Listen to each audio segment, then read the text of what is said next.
She wasn't hard on herself. Don't be hard on yourself. Be like your mother Aisha. Stop beating yourself up. Stop condemning yourself. Stop living a life of guilt, constant guilt. Allah forgives. Make istighfar if you've made a mistake and move on with your life. Don't let that guilt overshadow everything you do. It will ruin not just you, it will ruin the people around you. You're not going to be able to have normal relationships if you live in that kind of guilt. You won't just be sorrowed yourself, you'll become a source of sorrow for people around you. Don't do that. Become a person of gratitude. Allah has given us in this life, Allah has given us a chance to make up for our mistakes. This is why we're still alive. If your chance was over, you wouldn't be alive anymore.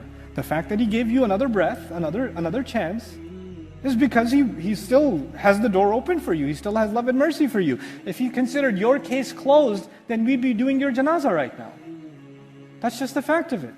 May Allah Azza wa Jal help us really internalize the inspiring, beautiful message of His book and not become more judgmental than Allah's book itself towards one another. May Allah keep us from being oppressive to one another, especially within the context of our family. But I do speak on behalf of people that are emotionally and psychologically oppressed in their homes, and then they are told when they have emotions that they have a spiritual problem. They do not have a spiritual problem. Our religion does not teach that. That is not sabr.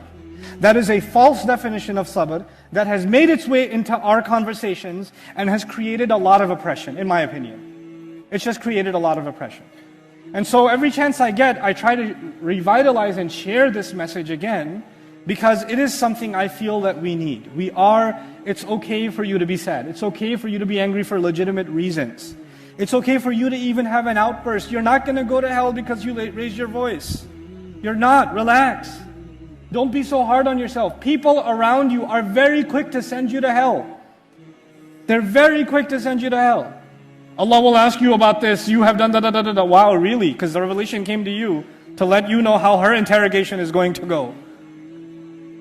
Don't pass judgment on people, and don't be a harsh judge on yourself. Allah Azza wa Jal is merciful. And the last thing I'll share with you about our mother Aisha radiallahu anha on this, and I'm done, I'm absolutely done, is she shared this story many years later. She could have skipped this part. She could have not told us that she did that, right? Because it's embarrassing. She raised her voice to her parents. She raised her voice to the Prophet of Allah. She quoted the whole thing, word by word by word by word by word. And when she quoted it, I was expecting her to say, and I feel really bad about that. I regret that I did that. She didn't. She said no such thing. Umar radiallahu anhu one time raised his voice to the Prophet at Hudaybiyah. That happened. Did he regret it later? Oh yeah.